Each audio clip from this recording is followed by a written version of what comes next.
I really love it when a company comes along wanting to sponsor the podcast and it's a company that I already use. Now, NordVPN have been an absolute staple on all of my devices for the last couple of years. They've sponsored us before, they'll sponsor us again. NordVPN are absolutely brilliant. They're a virtual private network. They are the fastest virtual private network out there, and with just one click, you are safe when you're browsing online. Now, it feels particularly apt because I've been using this a lot over the last few weeks. I was on holiday in America, I've been working out and about a lot, and I've been needing NordVPN more than ever. I've been able to change my location so I can watch Norwich City games when I'm away, and I've been able to stay safe online when I'm working in cafes, etc. I would genuinely say if you're using the internet, you need NordVPN. With just one click, you can connect and you're safe on your phone, on your laptop, wherever you are. They are offering 4 months extra when you sign up to a 2-year plan. Plus, it's completely risk-free with a 30-day money-back guarantee. If you download it and you don't like it, well, that's fine. They'll give you your money back. That's how positive they are that you will enjoy it. It's nordvpn.com/TalkNorwichCity. That's NORDVPN.com/TalkNorwichCity. A big thanks to them. And a big thanks to all of you guys for heading over there and picking it up. Hello and a warm welcome to the TNC Podcast. I promise this won't be a dull one. We've got lots to get through. Strap yourselves in.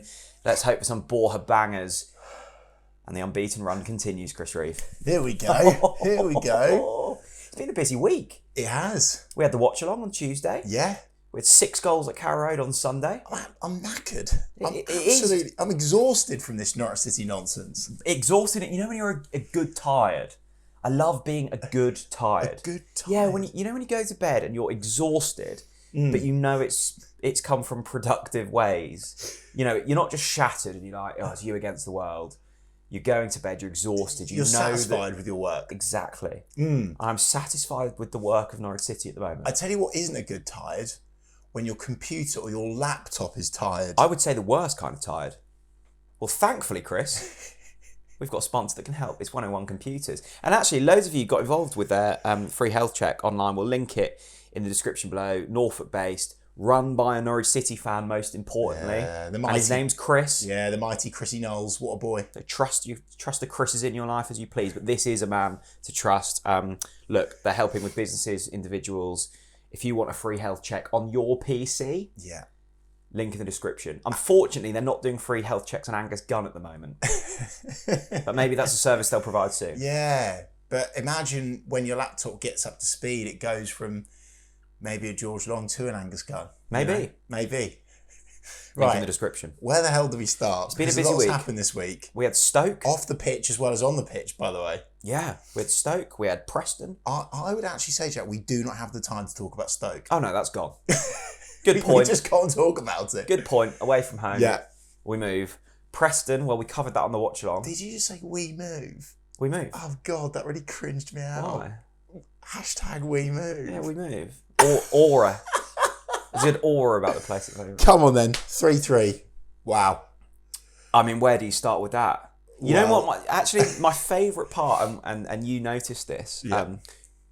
My favourite part of the entire day didn't come in the 90 minutes. Right. It came pre-match.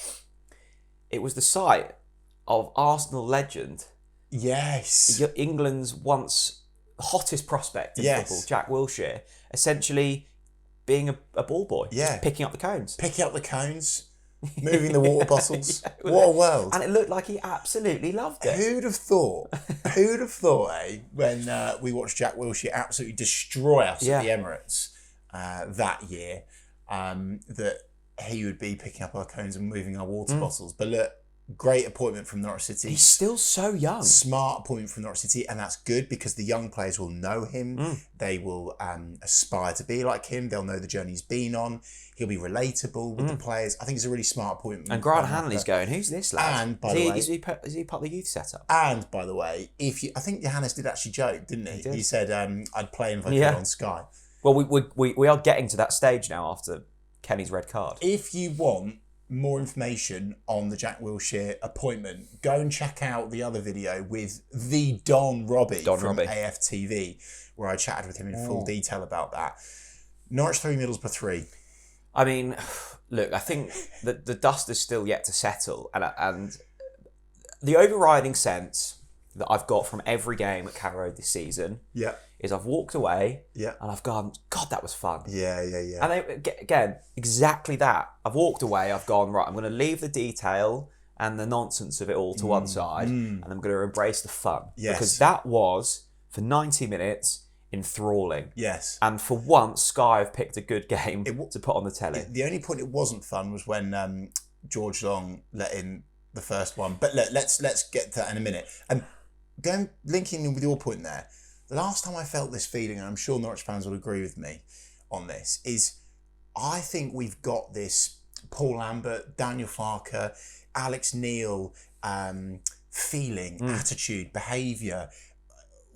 We always believe we're going to come back. And actually, you and Craig were, trying to G me up in the Barclay. I was like, boys, I think this is it. I think this is the home record out the window. I just cannot see how we're going to get this back after the absolute shit show of that first half where Middlesbrough tore through us. And I just want to start actually as well by saying that young lad from Liverpool, Ben Doak, number 50 for Middlesbrough, what a player. And I think it was you or Craigo next to me that said we actually tried to sign him. Tried to sign him on deadline day, and you can tell the reason why. And he picked Borough. What a player. I think he picked Borough to stay further north near his family. Right. And we obviously got Kate Gordon, who's not a bad signing at all, but yeah, very sharp. But going back to my previous point, sorry, I'm not making sense. We're filming this very early on a Monday morning. Is there's a never say die attitude that Johannes Hoff Thorup has instilled already in this Norwich City side. It's brilliant to see, and it's so encouraging as a supporter to know that your team are not going to roll over and let their bellies get tickled anymore. And that is bloody brilliant. And there was such a belief. There was. Let's go back to the end. We are going to talk about it. Before Kenny got sent off, there was a belief, a feeling in the centre. You could feel the buzz in the Barclay. We were going to go on to win the game. Yeah, and I think there was a beautiful moment actually when we conceded the second goal, where there was a huge rendition of On the Ball City straight after. Yeah. And it was like we'd actually been really poor for kind of 15 minutes, and So Borough had poor. taken advantage. We were losing the midfield battle. Yeah. They were just slicing through us. Yeah. And I must say it was partly, I think, our undoing. And it was partly Middlesbrough were just shit hot for 20 minutes. I agree with that, yeah. They moved the ball incredibly impressively in the final third. But I think they were the best team to come to Carrow this season, by the way. Better than United, better than Leeds. I have to say. I'd say for parts, I think the way they unravelled at 3-1, of course, they'll be very disappointed with. But, oh yeah, for sure. Like there was 25 minutes in that first half where every time they came forward, it was like, wow, these are moving the ball really, really well. Anyway, sorry, mate. So the complete buy-in, we saw it on Tuesday from 2-0 down, and even we were on the watch long. We're going, if we can get a goal, I believe that we can get back into this. And actually, we walked away from Tuesday going, cool, we could have won that. And we walked away from Sunday, having been 3-1 down, going, cool, we could have won that. That's a remarkable kind of place to be. Let's do this we've danced around that already, but let's take it back to the beginning, Jack, because there's so much happened in that game. Let's start from the beginning. Yeah. Okay. Over to you. Well, I mean, you have to talk about Borja Sainz, and there is serious coverage around this man now. That was a game. It was the only championship game of the Sunday. It was live on Sky Sports. Yeah. There would be huge talk about him. He was, I think, the top scorer, the joint top scorer alongside Josh Madger. Going into this game, everyone saying, the neutrals, not just us, this is the best player in the championship at the moment. And often, those pre-game videotapes that Sky and such use will often go to waste because the player they talked about don't go on to have a good game. This is now a man, by far the best player in the championship. That's not a debate. His ability to just take a game and change it. And actually, I don't think enough was made of Tuesday's game. The way he just pops up, clever little finish at the near post, different type of finish. It's almost become the expectation now. His goals against Borough on Sunday were of the absolute top draw, and actually could have had a couple more. Was unlucky not to score the one-on-one, hits the post, does everything he can. Yeah. Was unlucky not to get an assist. There was a moment in the first half where he cuts it across and someone should get on the end of it. He is just everywhere. At all times. There was one also where the ball bounced up. He did and it just narrowly touched the roof of the net, didn't it?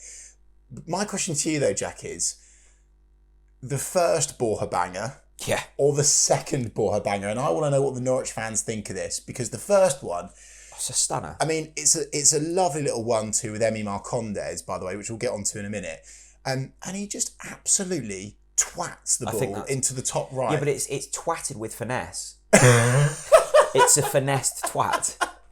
It's not just like a have it. Yeah, it's a have it, but it's going top bins. And you can tell that the confidence is just oozing from him at the moment. So that's the first one.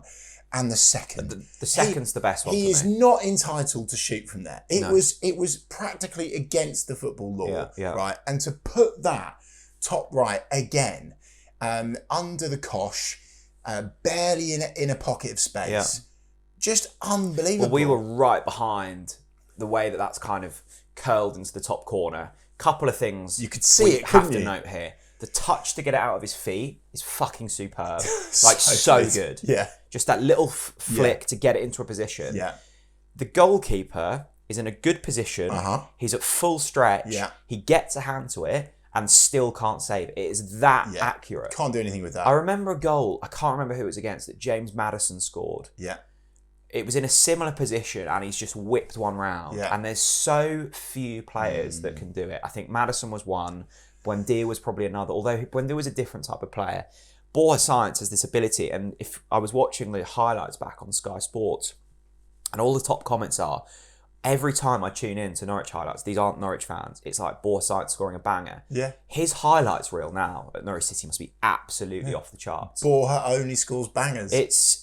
It's a phenomenal kind of, but his ability to just take games by the scruff, find the way back in, is just phenomenal. And if you want to achieve anything in football, you need a magic man, don't you? Yeah. You need something that, stands out from the crowd, is a point of difference, is unpredictable.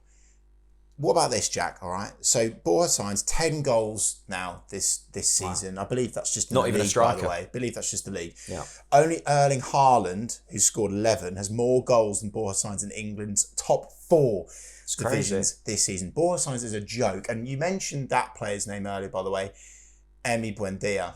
Yeah. Now, I have another stat here, which is food for thought. So keep talking whilst I find it, right? This is from NCFC numbers. They're reliable NCFC numbers, right? So I think everyone for a while has kind of just gone, they're not in the same league. It's like, because, and by the way, some people, they're like, you can't compare a player until they've achieved the same thing. And I would agree, right? You've got the titles, etc., right? But Norwich City players to score 10 league goals in a run of 11 games or fewer in the last 30 years. Okay. Craig Bellamy in 1998. Yeah. Timu Puki, who did it in 2018-19, 2019, 2021. And then Borja Sainz. Really? So that's the first one. Okay. The next one is Borja Sainz has reached 10 league goals this season, just 12 games. Faster than any Norwich City player in the last 49 years since Ted McDougall in 1975-76. So, I think a lot of people, including myself, have gone, no. Don't. Emi Buendia, woof, you can't touch him, right? But these stats, Jack, from NCFC numbers, are telling us something. They're telling us that Borja Sainz is on his way to become a better player for Norwich City than Emi Buendia. Well, you look, I think they are. I think they're different players, and don't get sentimental. Yeah, it's fine. Well, Borja, you can't put him in that category. Yeah. Until he achieves something. Yes, I get that, but the stats are saying he could be a better player for Norwich than Emi Buendia. Could. Not quite yet, but could. And what do we sell Buendia for? Like 40 million, was it, to Villa? Yeah, something like 35, I think. If you're a Brentford, or if you're maybe not a Villa now, but a Palace or someone, one of those Premier League teams that you assume will remain there but have a bit of cash to spend, you are looking at Borja Sainz and going, oh, he's a player that could probably cut it in the Premier League. And you look at the different goals he scored, his ability to just dig deep in games. He's definitely matured as a player this season. He's been absolutely brilliant. You say could, he will. And this is, and I just need to say this again to Norwich City fans. Enjoy Borja Sainz whilst we have him. Please learn your lesson from Maddison. Please learn your lesson from Emi Buendia. enjoy Borja Sainz whilst you can, because he ain't going to be here next season. There's just no way. He is levels above. Look, with my Norwich City goggles on, I can only tell you the truth. He's levels above us. He's a Champions League player in Norwich City pyjamas. There's a player that I need to talk about. Well, just quickly before you go on, enjoy the Borja Sainz merch before he goes as well. Yeah. That's on sale. Yeah. Look, I see loads of you wearing it. It's TNCmerch.co.uk. Correct. The Borja Sainz merch is over there. Borja Sainz merch, and it is beautiful, by the way. And he endorses it himself, He by the way. does. Right, there's a player we have to talk about. Okay.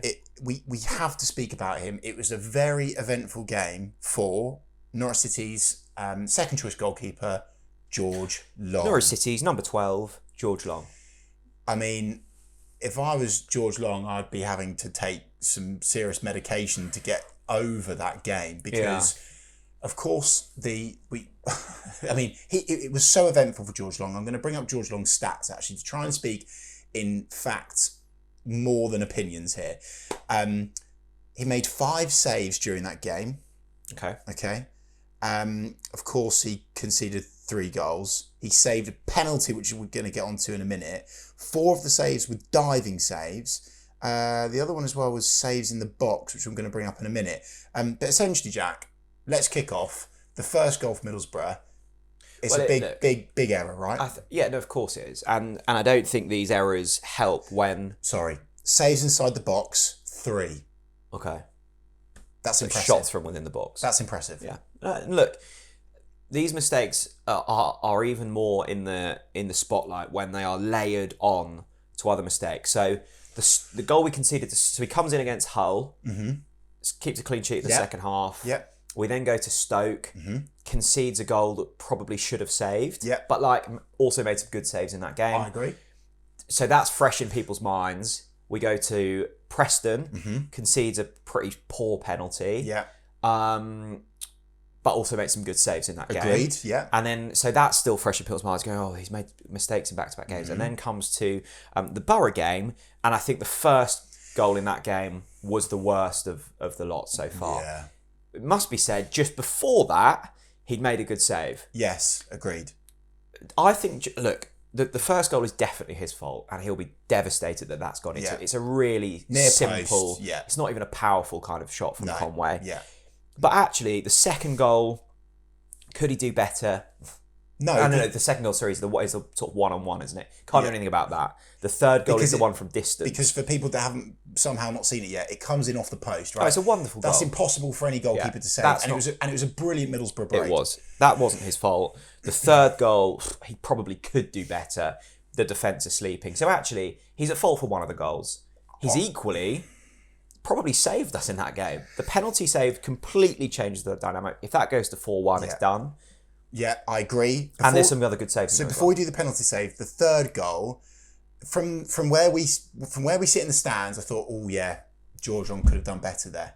But actually, I've watched it back. I think he does everything he can to try and push it out to the side. That's goalkeeping 101, from what I understand. Brian Gunn, shout out, pushes it out to his left.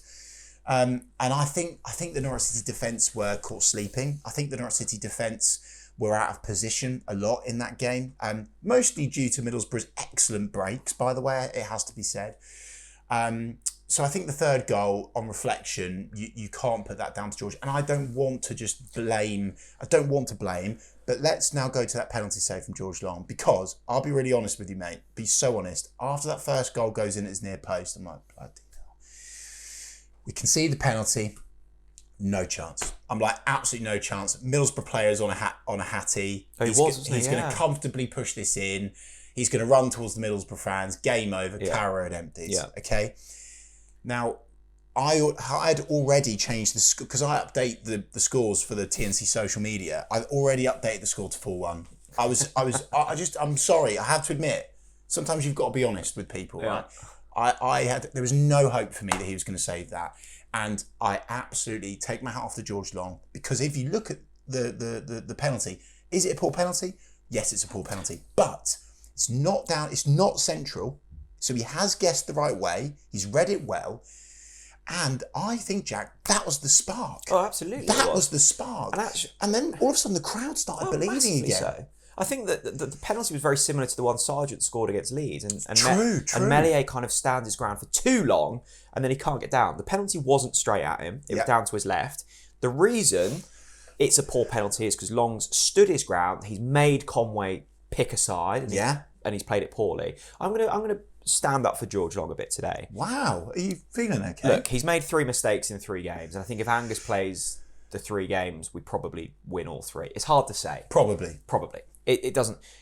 I'll stand by it. The second choice goalkeeper is the hardest role to fill in football. I'm really impressed that you're standing up for George Long. Well done, You Jack. look at the Middlesbrough keeper. He's made an absolute clanger, far worse than the George Long goal. Don't talk about that yet. We'll leave that alone for now. He's made a good penalty save. And actually, this is a man whose confidence is probably at absolute rock bottom. He makes a good save at 0-0. Yeah, I agree. And Duffy straight up to him, cheering him, cuddling him, blah, blah.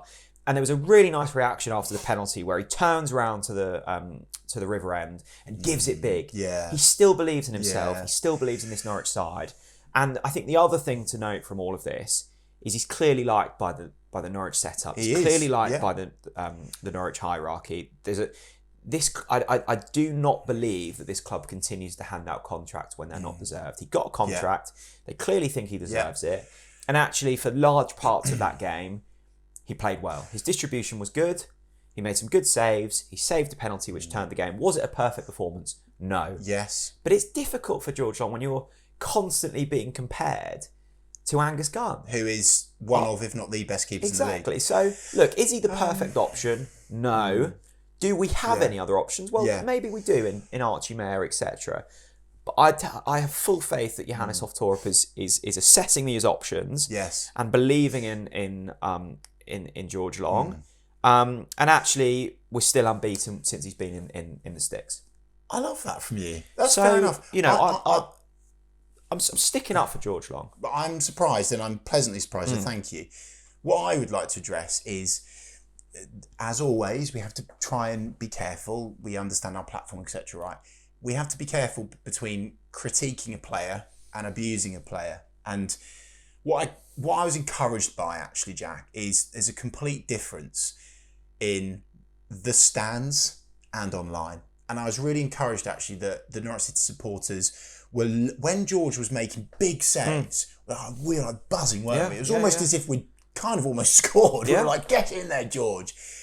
And online, over the last week and a bit, and by the way, because of the mistakes, this is sadly the way of the world, the abuse online has been over the line, it's been too much, and it's unacceptable, right? And that is going to make a goalkeeper even more, it's going to give him even less confidence, I should say, right? But at the same time, I want people to know that we're not sitting here just kind of saying it for the saying its sake. Like, we also understand you have to critique what we saw. And I posted it emotionally during the game. I was like, I can't defend that first goal. Oh, yeah. I can't defend him there. But by the same token, the penalty save, he changes the game. So look, I think let's all just try to do our very best to continue to, yes, we can criticise George Long if he makes a mistake, but let's hope that's the end of them. But let's try to rally around him. Let's try and rally around him now, right? I know we've seen, a couple of clangers, but he saved the penalty. Let's now close that George Long chapter, and let's try now to just rally around him. We've got a good game coming up, Cardiff away, where I would really like to see George Long get a clean sheet. And I think, realistically, in that game, Long has made probably, in terms of like clear errors, 1, right? Well, actually, if we, this is a collective team effort. Well, probably every player in that team has made a mistake. Kenny McLean he's had a good game, but he's made a mistake to get sent off. I'd agree. Mankwa Forson comes on, has a fairly good game, but has made mistakes. So the goalkeeper role is always highlighted, and I just think, George Long isn't making these mistakes on purpose. He will be looking at this as an opportunity to try and cement a first team place. It's tough as a goalkeeper. Let us know your thoughts on George Long. Where do you stand on the goalkeeping situation at Norwich City? You have mentioned the Kenny red card. Let's not do that quite yet. Okay. Kellen Fisher. He was brilliant. I've been so impressed by Kellen Fisher. I feel like we almost need a Kellen Fisher segment on this podcast. Yeah, he goes from strength to strength, and I was interviewed by Radio Norfolk after the game yesterday, and they kind of asked me on Kellen Fisher. I hadn't really thought about his performances, because and that's incredible because I just expect it from him now. The way he's fitted in, and I don't think enough has been said about the player he's displaced in Jack Stacey. Jack Stacey's good. Is a good championship player. Yeah. Oh, mate, he's dependable. Oh God, he's an athlete. Maybe defensively, he's not, quite at that top championship level, but he's a very good championship player. The most impressive thing I thought about Kellen Fisher yesterday, physically, he's really gone up a gear. Like again, bombing up and down. He can mix it with the big boys. Yes. He's gone from, I think he went from right back to left back, and then he's gone into almost like a holding midfielder role. And I know you've gone on a lot about his kind of earlier, I mean, it's hard to say his youth career because he's still a young lad, Still but 20, you can tell he's had that experience in a more advanced role. I thought he was I thought that was actually his best game of the season. Really? And it's weird because we've conceded 3 goals. Because, and everyone knows I'm one of Kellen Fisher's biggest fan, although the fan club is getting bigger and bigger week by week. Actually, if you look at statistics and ratings, it wasn't his best game. And this is where, right? I mean... I know, but hear me out, right? So this is really interesting, okay? An interception, a clearance, 5 recoveries. What I like about Kellen, which we all love about Kellen as well, is he made 5 passes into the final third of the pitch. Right? Interesting. And so we're gonna go on to our next conversation in a minute regarding what we do about the Kenny McLean situation. I think that's key. But it's a cross, and it's a hilarious goal.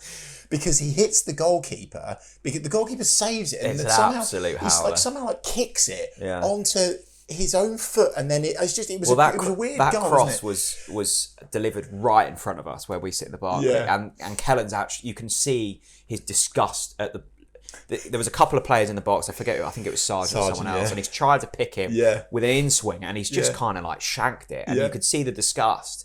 And then the complete surprise. And he didn't know what to do with himself. I thought that passage of play summed that game up perfectly. There was such quality in moments with the Borja Sainz. And then, equally, there was just hilarity with some of the... Kellen Fisher actually didn't go down as his goal, which was a real shame. It was an own goal. And actually, it was an own goal. It was a disgusting error from the keeper. But it was that tenacity to bring the ball forwards, dig in. I've been so impressed with him physically because I remember him vividly watching him in his first few games, and he looked, and I'm sure he won't mind me saying it, he was a very young lad at the time. He looked a long way off the senior level. I disagree with that. I think he did. And this is me praising him because I think his improvement... I don't think he was ever massively off it. I don't. I think physically he was. He just had a lack of game time. Sure. And now he's getting game time. But this is me... Don't take this as then. This is me praising him. Hurry up. His improvement in 18 months, or not even 18, 12 months... Less. Has been incredible. And I said it on the radio yesterday, I'll say it today. For me, he's one of the first names on the team sheet. Oh, without a doubt. And to continue to simmer the next conversation, Jack, the reason why Kellen Fisher whips that ball into the box to score the equaliser, which we were bouncing in the Barclay. By the way, I'll freely admit this. I'm on the, I'll get in trouble for this. In fact, can I say this? Oh, fuck it, I'll say it. You know the safe standing bars? It's not very safe, is it? I was on the safe standing bars. Just give me the unsafe standing bars. It was brilliant. Just brilliant. It just, the Barclay was bedlam when they went. It was bloody brilliant. But the reason why Kellen had that opportunity is that we turned the screw. And that turn of the screw came from 2 substitutions. Amanka Forsen, and more so, Oscar Schwartau. He could have scored. Maybe should have scored. Probably should have scored. But he's brilliant, isn't he? And by the way, just a reminder, Oscar Schwartau, 18 years old. Yeah, I love this kid. 18 years old. I really love this kid. So let's continue let's flow into the next point, right? Kenny McLean, Captain Kenny, he gets a red card. Is it a red card? Yeah. It's a red card. It's just timed it late. It's an unfortunate one. It does happen from time to time. It's a big blow for Norwich City. That's massive, yeah. But and I don't want to talk about it that much because Kenny, ever dependable, fantastic player, etc., etc. Now Norwich City and Johannes Hoff Thorup have a problem. We've got a hole to fill, a big hole, an experienced player, the biggest leader on the pitch. I don't see this as a problem. Okay, go on then. I see it as an opportunity. Right. So who could fill in for Kenny? Because we've got Oscar Schwartau, a conversation that is happening amongst the fan base, because we're seeing it, and Kellen has played multiple positions in his youth career. Could Kellen Fisher come in and play in Kenny McLean's position? Could this be an opportunity for a Manqua Forsen, Jack? Let me know what you would go for. Well, let's go through the people who could potentially go there. As you say, Come on. Manqua Forsen, Oscar Schwartau, Jakob Sorensen, and then obviously sort of Marcondes was playing. Yeah. I don't quite know where he was playing, but I quite enjoyed watching him. Looked good though. And it's Ben Slimane. So I think he will probably go for Sorensen. No, I don't. No? No, I don't. Who do you think I think he'll it's go too for? soon for Sorensen. Okay. I hope he doesn't. So in which case, I think he probably goes... See, I think Forsen can go in there alongside a Kenny or something. I think Forsen and, I don't know, a Slimani feels a little bit lightweight. Yeah. I like the idea of Fisher. I do, in that slightly more advanced role. But we are playing Cardiff, Jack, so let's not, it's not exactly, we shouldn't be There's expecting an onslaught. There's no easy game. No, I know, Jack, but like, come on. Right, so. I would, Right, what are you going for? I'd go with Fisher. I'd push him it up. Okay. And I'd bring Stacey into right back. I think Johannes Hoff Thorup will go for Oscar Schwartau. But let us know on social media, in the YouTube comments, And who would you put in that starting 11 over Kenny McLean? We want to know. We need to know. Johannes Hoff Thorup might need to know. He might be reading the comments. I certainly wouldn't be upset to see Schwartau. I thought he was excellent when he came on. Do you know what? Whatever Johannes Hoff Thorup does, I'm happy with it. It was interesting. You were going like when Schwartau came on and he had that chance. I'm just kind of reliving that half an hour in the Barclay second half. Yes, it was beautiful. It felt like there was just an inevitability that Norwich were going to get back into that by hook or by crook. Yeah. And actually, it was by a slightly fortunate moment with their goalkeeper. But you make your own luck. It was that kind of intensification of the. Is that a word? No, I liked it. I've made it up. Of the Barclay, and that atmosphere was bubbling. Yeah. And the players were. There was a confidence, and I really haven't felt that feeling since Daniel Farker. Quick critique in light of that. That bubbling Barclay feeling could have... By the way, I thought all 4 stands were good at the weekend, by the way. That could have come earlier. And I'm actually going to slightly say, and he's been excellent at this, I think Johannes could have brought on his subs sooner. That's the first time I've ever said it. It's what I love about Johannes is that he can read the game so well. He makes his changes early. Look, hindsight's a wonderful thing. Maybe he would agree with him. He would agree with me. I personally think that Schwartau and Forsen should have come on earlier. But actually, I know we gave the penalty away, but when we were 3-1 down, actually we were the better side for 15 minutes in that second half. And then anyway, it's done. I don't think there was any type of formula about that game. It was just a beautiful mess of kind of quality and destruction. Yes. And it was just a championship game. But you'll remember that. It is beautiful best.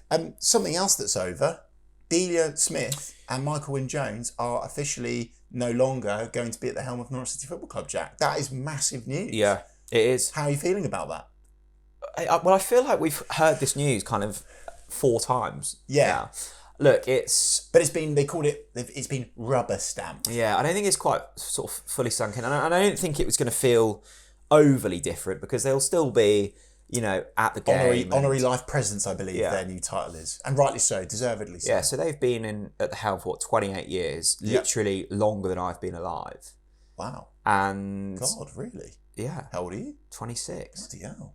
And so that's all I've been used to. And it was remarkable watching that lovely sort of montage video that the club put out. Yeah, agreed. 28 years is a very long while, but it's the amount that football has changed in their period of kind of overseeing things at Norwich City. I've got nothing but goodness to say about Delia and Michael. And Norwich, whether we like it or not, we have punched above our weight for the last 15 years. I agree with that. Like Premier League success. Well, hang on, what? Premier League success? Well, Premier League football. Premier League football, yes. Premier League football, yeah, maybe not Premier League success, but actually there was a season there under Chris Hughton where we finished like 10th or whatever it was. Like we've had some we've beaten Manchester City, we've beaten Manchester United, we've beaten Arsenal. Yeah. We have punched above our weight. I get that. We've punched above our weight. What is it the right time for them to kind of step down? Yeah, absolutely. And I'm not. Of course it is, yeah. I wasn't maybe I was feeling nostalgic, but I wasn't feeling sad when I saw the news. I see this as a really exciting next chapter. Yeah. Look, could it all go wrong? Of course it could, but I see this as a huge opportunity for Norwich. I like the Athanasia group. I think they do care. Yeah. Will they come about things with a little bit more kind of steel, and like essentially they're investors, right? Yeah. So they're not going to be all lovey-dovey about this, but I think they do have heart, and I think they do genuinely care about the future of Norwich City. And they do have dollars. And they do have cash. And, bless them with so much respect. And we have to remember this, and for the younger supporters, that if you don't remember, when Delia and Michael first took control of Norwich City Football Club, they saved our club. And I think that's an unsexy thing to say, but that's the truth, and that you must remember that as a younger supporter. Yes, they have been down to their last peanuts for many years now, but she saved this football club. She has instilled from above a culture, a family culture, a caring culture. There are so many things, I just do need to say that, there's so many things that Delia and Michael have done that are unspoken about, that aren't in the public eye. And, the cynics will say, well, but that doesn't matter. It's all just about the money. I would actually disagree with that. I think, of course, like maybe it's 60 or 70% about the money, but I'm proud of the fact that they cared for our club, genuinely cared. They looked after it. That word that they use, what do they say? Custodians. Yeah. I mean, they really did truly, relish in that role, and they did well. Of course, the other side of the fence is we got to the Premier League, we blew it. There were multiple occasions where that happened. Is that Delia and Michael's fault? I'm not sure it is. I think they've trusted. They've trusted maybe some people they shouldn't have trusted. But there's always going to. But they're not football people, right? So that's going to happen. And when you care, and when you essentially love people as much as they do, you sometimes will hold on for a bit long and care a bit too much. And maybe we did hold on to certain managers or certain sporting directors or whoever for too long. You're going to have that, like when it's not, there is sacrifice to being as nice as they were. But overall, I think Norwich fans, yes, it was time for a changing of the guard, right? This is an exciting new era, but I just wanted to say thank you to Delia and Michael Wynne-Jones for all they've done for this football club. Yes, they'll have their critiques, they'll have their naysayers, they'll have the moaners, the divorcees, as Stuart Webber once famously called them. But I think overall, over their 28 years in charge, would we have it any other way? Would we have rather mid-table mediocrity? Would we have had that? Delia's character is and Michael and Jones as well. Like, they've done so much for the club. So I just wanted to have a special segment to say thank you very much. And to Mike and Mark and Norfolk Holdings Group, who will no doubt be watching, bring it on. P.S. Please give us as much money as possible. Have a look behind the sofa, because we're going to need it. Yeah, no, I think I wouldn't have changed a thing, and it's never been dull with Norwich, and it always, even when it's been dark in kind of in respect of where we're at as a football club, you've always known there's people within that football club that are trying to pull things in the right direction, and there are plenty of football clubs that don't have that. It's time for X questions. It is. Twitter. Okay. The Unthanked Kitchen say Borja bangers are here to stay. Yes. Oh, and by the way, they literally do have a dish called the Borja banger. Yeah, they have a dish called the Borja banger. They also do just have the Borja. Yeah. Which is a Borja sandwich, which they've recently released. Oh, and by the way, on a match day, yes, they are doing a stupidly good deal. Special Talk Norwich City discount if you supply the Talk Norwich City voucher on our social media. Just say TNC sent you. They will look after you. And I think, is it £1 or £2 from every breakfast is going towards Big C? Yeah, so TNC, Amazing. I think you get fry up or one of their Spanish breakfasts, which I know Borja loves, and a cup of tea or coffee for £10, and two of that quid goes to charity. So you're essentially paying £8 for breakfast and a coffee. So you go to the Unthanked Kitchen on Unthanked Road in Norwich, and then you have a lovely leisurely stroll through the fine city, down the hill to Carrow Road. That is your new matchday routine. To stay on Borja, Totally Tete, who I actually bumped into at the weekend. Hello, Totally Tete. It's a statement. Borja Sainz is winning the EFL Player of the Year. No shit, Sherlock. And the EFL Goal of the Season confirmed. No shit, Sherlock. I agree. No one touches Borja. Hard to disagree with that. Borja Sainz is and will be the best player in the league this season. And by the way, if you've watched the podcast at this point, hashtag of the week is not just Borja Banger, hashtag Borja Bangers. Yes. If you've watched the podcast at this point, prove it. Get it on Instagram, get it on X, take a picture of your screen wherever you're watching all over the world, and use the hashtag Borja Bangers. And we'll share all of them as a thanks for your support. Mark James, hello Mark, says, statement, great coaches make average players good and good players great. Thorup is already the best head coach we've had at doing this. Wow. We are seeing improvement of so many players across the squad. It's wonderful to see. Because Hard to disagree with that. Yeah, we did see that under Daniel Farke with a lot of the younger players. Daniel Farke was very good with the younger players, Maxi Aarons, for example. But I agree. I think from, initially, Johannes seems to be getting a tune out of almost every single Norwich player that's, under the radar, perhaps. It's incredibly encouraging to see. I totally agree with that one. What about just quickly back to Borja again, hashtag Borja Bangers. George Massey, by the way, go and follow him, some fantastic stats on X. It's a statement. Borja Sainz has scored more league goals than the whole of Ipswich Town Football Club so far this season. What about that for a stat? It's a great stat. And I think people are, and this isn't even me having a dig, right?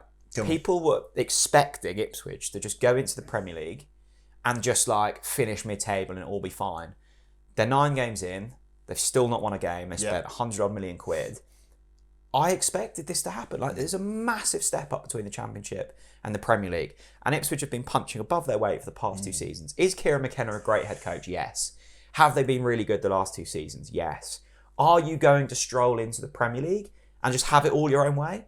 No. And with each passing week that they have another crushing defeat, it's going to get harder. This isn't even me having a dig. It's fucking tough in the Premier League. And I think for Ipswich fans, they were like, oh, it'll all be fine. Because they haven't tasted it since the early 2000s. Well, now they're starting to realise the Premier League has changed a lot in the last 20 years. It's tough. They got pumped by Brentford. Did I enjoy Match of the Day this weekend? Yes, I did. This is not a question, statement, rant or rave. I just remember seeing this on social media. James Hastings. Hello, James. Hello, James. He's come up with a new chant for Ipswich Town Football Club. Zimmina mina, hey, hey, waka, waka, hey, hey, 100 million down the drain. The scum have lost again. Very good. Very good. Lamont. Hello. Have we seeped into French territory, Jack? Potentially. But he is seeing opportunity on the horizon. He says, statement. Right, go on then. McLean's suspension may be a blessing in disguise. Ooh. Schwartau and Forson will now have good playing time, and maybe these youngsters can show Norwich some magic. I love the positivity. It's not a blessing. I don't know, maybe I'm wrong. Maybe you're right. I think it'll be more of a loss than a blessing, but you're right. It does give an opportunity for one of these youngsters to now step up and make an impact. And Forson and Mank was an interesting one, because you think back to the first, 4 or 5 games of the season. Yeah. We were all like, this guy is God. I remember the assist against Sheffield United. I remember his performance in the Cup. He was so good. He slipped it through to Sargent. Yeah, he was so good. And he's very young and he's still learning the game. Old, yeah. There's a good player in there. I think with Schwartau and Forson, you do have a replacement. Are they up to Kenny's standards? No, I don't think they are. No. They're very different players. I saw a stat from that Sky Sports flashed up in terms of Kenny McLean's stats this season. It was I think it was passes, distance completed, recoveries, tackles. He was either first or second in terms of the Norwich squad in all of them. Yeah. He's been very good this season, and we spoke about it last season with Kenny. He's just dependable. He just churns out 8 out of 10 week in, week out. Yeah, and in this younger Norwich City side, and without an Ashley Barnes up top, for example. Yes, we've got Shane Duffy at the back, but in midfield to have that leader is so important. We haven't spoken about this somehow, but Ashton Brown, who's a big Talk Norwich City fan, he has his profile picture is of some bloke you might know. Nice. Picture of me outside Carrow. What a boy. Ashton says Carrow Road is the hardest place to go in the league right now. And of course... Well, it literally is. That's a fact. Yeah. Norwich City have now gone over a year in all competitions without losing a game of football. That's remarkable. And it's more remarkable that it's happened under David Wagner, as well as Johannes Hoff Thorup. Like that's an incredible time, isn't it? Well, we were good at home under Wagner. And that was the most frustrating thing under Wagner, is the contrast in performance from home to away was so different. Yeah. A year unbeaten at Carrow Road. I mean, I know we spend a lot on our season tickets, but it's been pretty good value. Yeah, like Norwich have been good at home, and that was the reason we got into the top 6 last season. We depended on that home, form, and it's the momentum that those home displays, carry that is what will ultimately, hopefully push us over the line this year. Absolutely. I'm just going to do a couple of quick fires as always, just to try and get through as many as possible. Scott Leeds' statement: Doyle isn't a left back. Time for Oscar Schwartau to start as well. Looked impressive. Quickly, I agree with Doyle. Yeah, I agree on that. I don't think I think against the lesser teams, quicker. No, this deserves time. I think against the lesser teams, Doyle is fine at left back because he can charge forwards and he can find progressive passes. I thought he was a little undone Ben Doak, I think, is probably one of the better players in the Championship. He was undone yesterday. I don't think Doyle had his best game. I think he's more of a centre-back. Sam Lemon says statement: walking in a Fisher wonderland. James D. Bridget says statement: the Hoff is taking us all the way. Wow. Goodness gracious. Norfolk Man says, if we don't go up, do you think Sainz will stay here? My answer to that is no. Christine says, rave, Borja Sainz. There's so much positivity for Sainz in the comments. So just a few quick fires there, Jack. Over to you. Yeah, no, absolutely. All about opinions. His statement: George Long must have gone through every single emotion during that game. Yeah. But credit to him in the end, starting with a poor mistake, ended with saving a penalty and making some good saves. Yeah. I'm pleased he turned it around.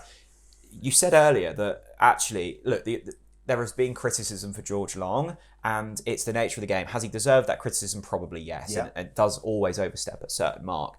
But you were right. I think there was a sense of let's get behind this lad. He's one of us. He's part of this Norwich team. Yes. He won't have been happy with his performances. But I agree with you, Chris. There was an understanding and a general, come on, George. Let's do us proud. Yeah. And there's a penalty save is like a goal. Yeah. You react in the same way. Yeah. And we did, didn't we? And that was a brilliant moment. Yeah. And I loved that game. And that was all down to George Long's penalty save. I don't think I would be sitting here early on a Monday morning going, Cole, that was a great game if we'd have lost that 4-1. Oh, 100% without a doubt.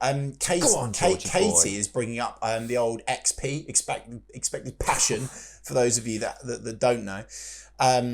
So she has said, Chris Revo, what was your XP for that game? Off the scale for players, fans and coaches. Maybe a bit too much for Kenny and Glenn, with a laughing emoji.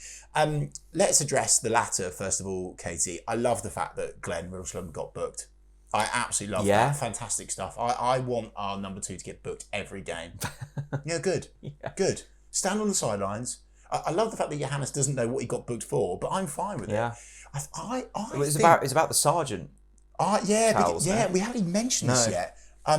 Sargent is about to slip through and score, obviously. Yeah. And the Middlesbrough player, formerly of the Scum, there's a surprise, essentially assaults him, grabs his neck, wrenches him down to the ground, and he was already on a booking, and the ref has not even called it. So I think that's why Glenn got booked. But anyway, to respond to your initial question, Katie, XP currently off the scale. Yeah. And over the years, everyone will know, it's the most important thing in football. Football without passion is nothing. And this Norwich City side have passion in an abundance. So it's brilliant to see. Lovely comment from Callum Bayfield. Hello, Callum. He says, rave, Napa has made an absolute genius call getting the Hoff in as manager. Everything about the bloke is top class. The way he carries himself, his constant strive for perfection even after a 4-0 win. This bloke is a top manager and reeks of promotion up the notch. I love Johannes Hoff Thorup. And I think there's a key point in there about the way he carries himself. Yeah. He will back his players to the absolute hill. He is striving for perfection. I love the way in which he bear hugged Borja Sainz in the BBC Radio Norfolk interview yesterday. You can tell that.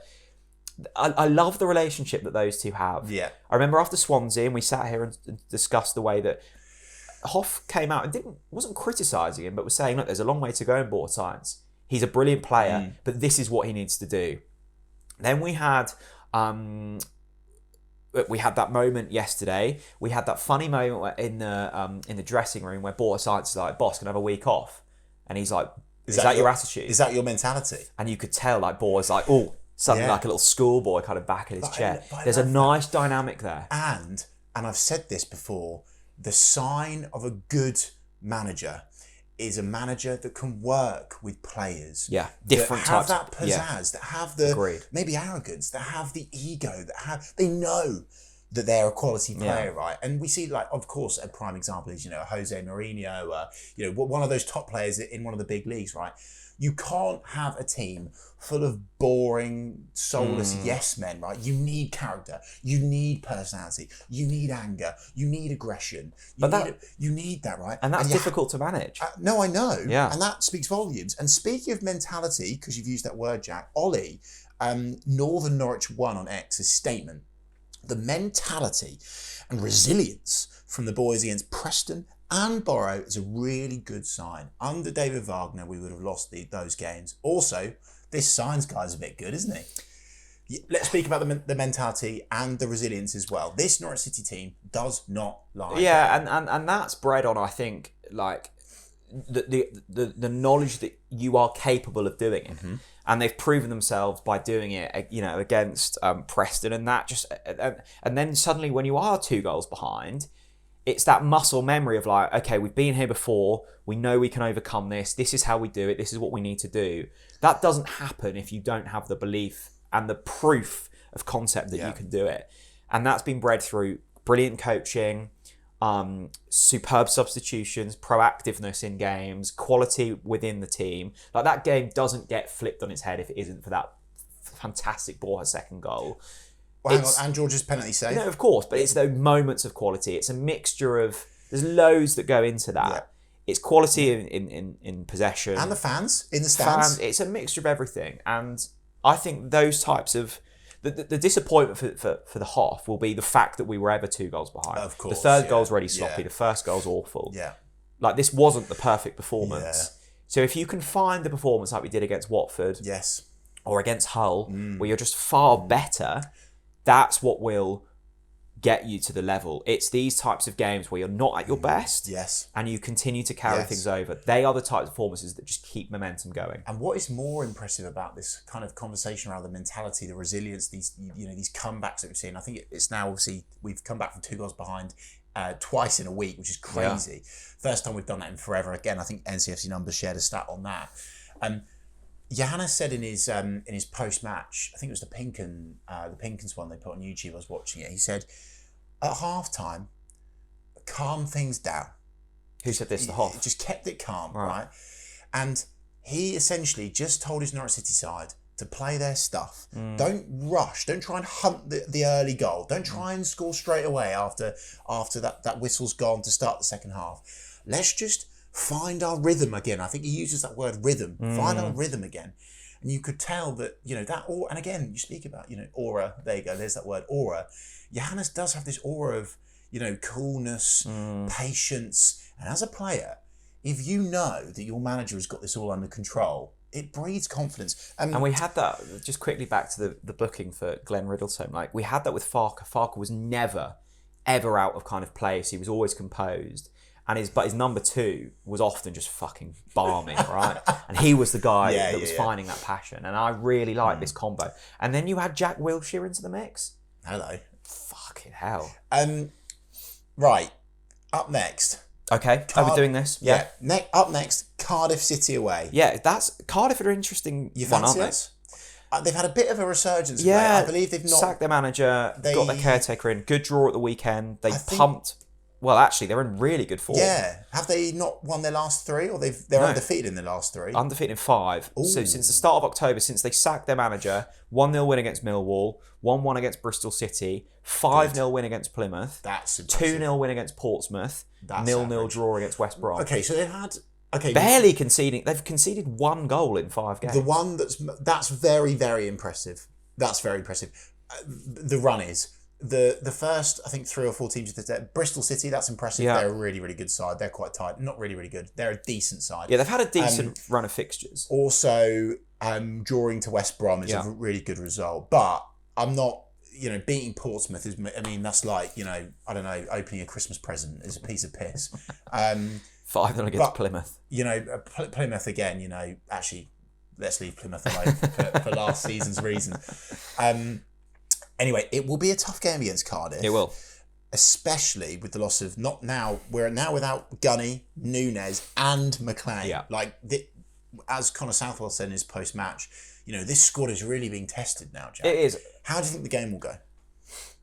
Look, I don't think there's any easy away game in this division, and I'm trying not to use injuries and suspensions as an excuse, because I do genuinely believe every single team in the division will go through periods where they don't have their best starting 11, and we are going through that at the moment. The next 2 fixtures, again, both away from home, Saturday, Tuesday. These are relentless. Cardiff away, and then Sheffield Wednesday away. There's some serious miles in the tank. I'd like to think we should be winning this one. I think we now need to 3 draws in a row, and actually we're still really positive. Cardiff away, then it's Sheffield Wednesday away. If we can get 4 points from those before coming back home, that would really please me.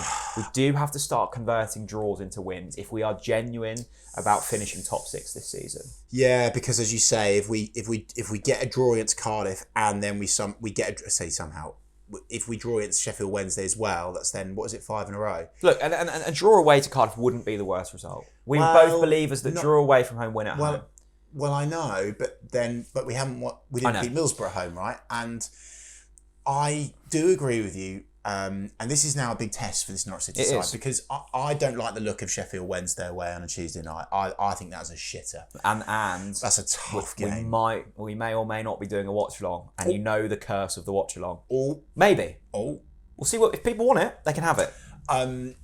So I think we need to beat Cardiff, and that is tough given that they've only conceded once in their last how many games, and they're undefeated in their last 5. That's tough. Or, you know, we see this as an opportunity for a Schwartau or a Forsen. We see this as an opportunity for the revival of George Long. But at the end of the day, when Borja Sainz is doing what he's doing, even if we play a bit shit, Borja Sainz, he's going to do the business, and hopefully we'll get some points. Wow, I think we've actually managed to cover everything. Thank you so much for watching this episode of the TalkNorwichCity podcast. Don't forget to get your 101 free computer health check. It's a no-brainer. Don't forget to buy Lakens. Don't forget 20% off in the YouTube description. Don't forget to go to the Unthanked Kitchen on a match day to get a discount. You've got a lot to do. Yeah. We put the work in, so time for you to step up as well. Don't forget to use the hashtag BorjaBangers if you've enjoyed this episode. Share it on social media. And thank you so much. Keep smiling, people. Enjoy it. See you later. Bye-bye.